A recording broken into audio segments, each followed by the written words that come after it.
and scream stands for? Hayden. Scan. Scan. What does that mean? What do you do when you scan? Are you reading the whole thing, or what are you doing? You're looking through it. You're looking through it. And what are you looking for, Emily? Things that jump out at you. What could jump out at you when you're scanning? Bold words, maybe subheadings, some pictures, that kind of stuff, right? So the first thing you're going to do is you are going to scan. What does the C stand for in Scream? Someone raise their hand. C. Anthony. Chunk. What does chunk mean? What do we do when we chunk a passage? Break it apart. How? What are we trying to do? Is there any rhyme or reason to you breaking apart, or are you just drawing random lines? Emily? It's to separate the paragraphs. Not necessarily the paragraphs, but to separate it into smaller pieces to make it better for you to understand. Rather than reading the whole page at once, you're going to set your mind to this chunk. Then you're going to set your mind to this chunk, and this chunk, and this chunk, until you read the whole thing. Okay? So you're going to scan and chunk. What does the R stand for, Felicity? Read. Read. And what else do you do while you're reading? Jot. What does that mean, Christian? I don't know. What does jot mean? What's another word for jot? Write down. Huh? Write down. Right. Right? So what are you writing while you're reading? Someone other than Emily. What are you writing when you're reading? What's the purpose of jotting? Anyone? What's important? What's important? So you're jotting down notes, right? Anything. So some of those things that stuck out to you when you were scanning, now you're going to go back and look at those. Why are they bold? Why are they underlined? So you're going to jot down some notes while you're reading. What does the E stand for, TJ? Eliminate. Eliminate. What does eliminate mean? To X out an answer. An answer choice, right? And you're only Xing out the answer choices that you know what are absolutely wrong. Correct? Not the ones that could still be right, but the ones that are absolutely wrong. So in the Scream, I'm just pausing really quick. Your first three, S, C, and R, are going to be when you're on the passage. Okay? These last ones are whenever you're on the questions. Yeah? Okay, what does the A stand for in Scream? Emily. Answer. Answer what? The question. Answer the questions. And then what does M stand for? Because, sorry. Make sure that your answer is supported. Make sure it is supported. How do you do that? You'll go back to the page where you read. Okay. So you go back to the passage and you find evidence that supports your answers, right? Okay. So here's our Scream. We still do this on every single passage.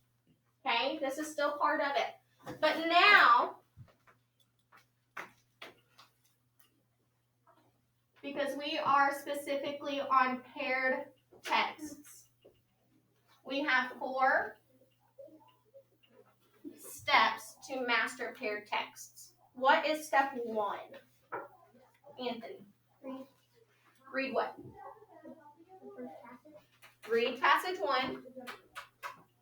So you're not reading both passages, correct? You're just reading the first one. And what else are you doing? Read the second passage. No. Felicity? Answer passages 1 question. Very good.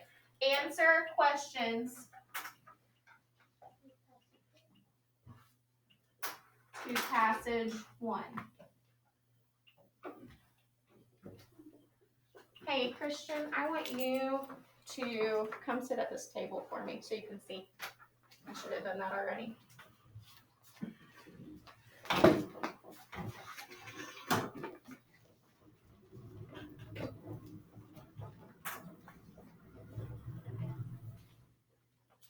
What is step 2 of paired texts? TJ. Read passage 2. Read passage 2. And answer the questions to passage 2. Very good. So are you going to read both pages or both passages at the same time yet? No. You are going to do scream for passage 1, then scream for passage 2. Okay? And answer cues to number 2. What is step 3? This table is super excited, but I want to give other people opportunities. Haven. Reread both passages. Reread both passages.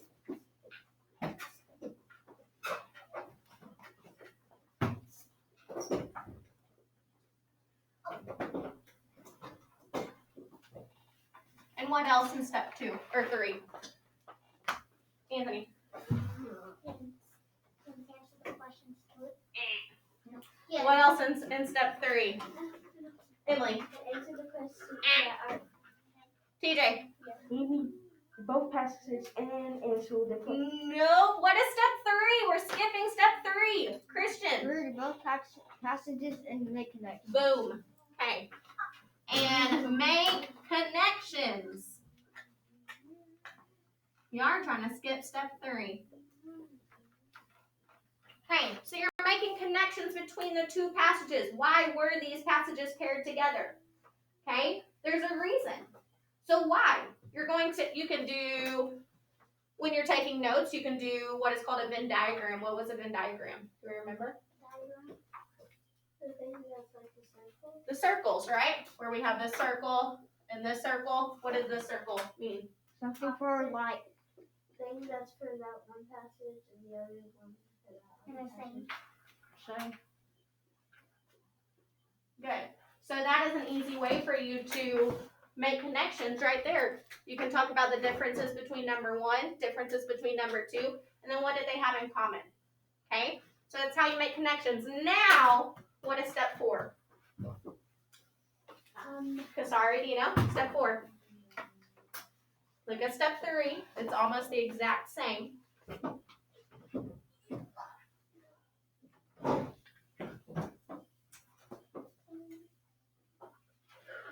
Give me the first half of step 4, Emily.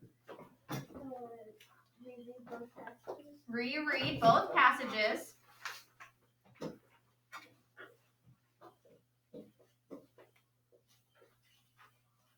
And then Kasari, what do I do after I reread them both again? Answer what questions?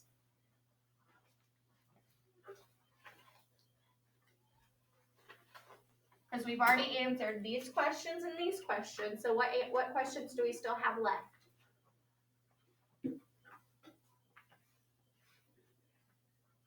Think back to the paired passage from 2 days ago.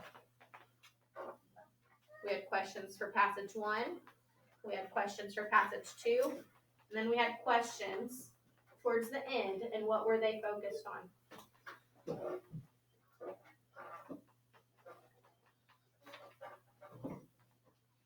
Christian, help her out.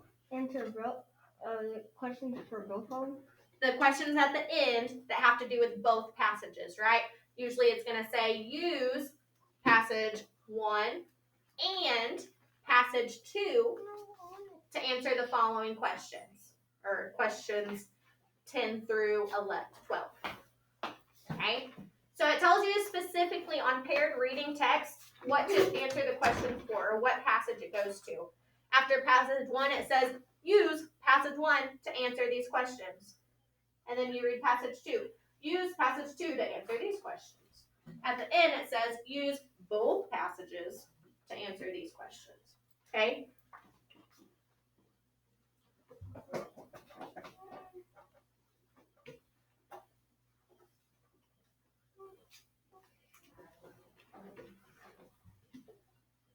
Okay. I'm going to leave this on the board. But now I'm going to get you started on a paired text assignment, okay? This is taken directly from the 2019 fourth grade STAR test. So this is a paired reading passages that were on the last reading STAR test because there wasn't a reading STAR test last year because of COVID, right? So this is the last one that we've seen. So you're about to do this one, okay? I'm going to pass it out. We are at the point that I'm not going to walk us through each individual step. I am going to put my trust into you that you can follow the steps that you are supposed to follow. I'm not going to be there on your STAR test to walk you through everything. So if you choose to not do all that, I can't control that. But right now I can highly encourage it. This is how you should take your test. Okay? Christian, do you have one? Yeah, I do. Okay. So you have two passages. One is called Max's Find, and one is called Messages in Bottles. Okay? I want you to use what is on the board and work right now. If you have any questions, raise your hand and I will come to you. Yes, you may.